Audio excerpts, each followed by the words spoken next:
des mois et des années, je me suis rendu compte qu'une entreprise sociale, c'était très différent d'une entreprise classique et que la valorisation de son travail au quotidien m'apportait beaucoup et que maintenant j'ai plus envie de faire autre chose. À 2 pas du Stade de France, Richard Normand dirige l'usine, une entreprise sociale. On y va. Avec l'organisation d'événements et son activité de traiteur, l'usine emploie 70% de ses salariés en insertion. Les contrats ne pouvant excéder 2 ans. Et il y a combien de personnes pour le service ? Ils sont 2. La finalité, c'est vraiment de trouver dans les 2 ans un emploi, un CDI stable et durable. Depuis 2001, j'ai eu des 500 ou 600 salariés.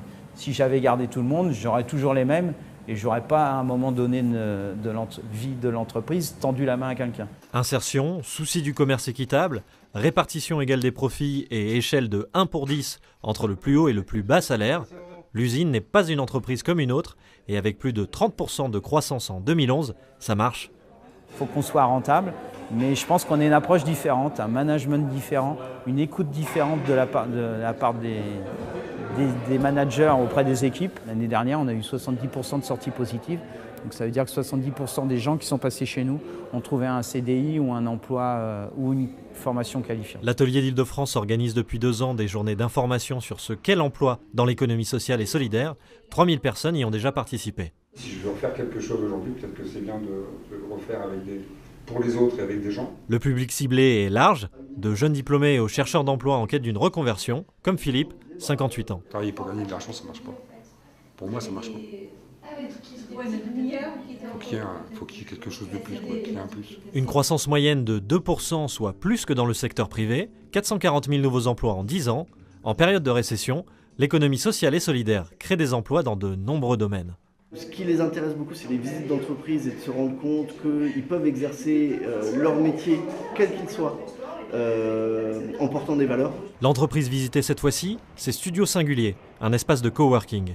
Les travailleurs indépendants mutualisent ici leurs ressources, en couplant économie et opportunité, une démarche solidaire qui est une évidence pour l'initiateur du projet.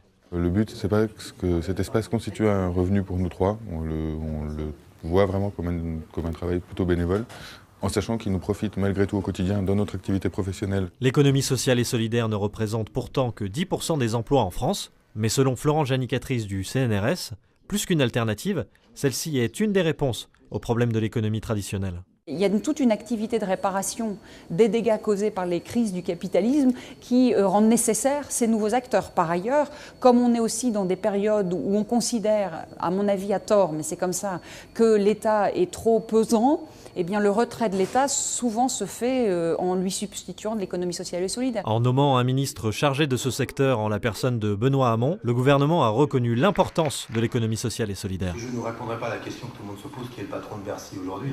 Celui-ci devra en revanche répondre aux défis à venir, dont le départ à la retraite prévu d'un salarié sur 4 d'ici 2020. Au dernier salon des entrepreneurs, 15% de l'espace physique, c'était l'entrepreneuriat social. Ça ne cesse de se développer. Donc moi, je crois qu'il y aura des salariés pour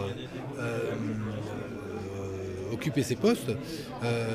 Maintenant, notre but, c'est bien plus ambitieux. Il est le changement d'échelle. Plus d'entreprises et plus d'emplois, ce sera l'objectif de la loi sur l'économie sociale et solidaire qui sera débattue au Parlement dès septembre prochain.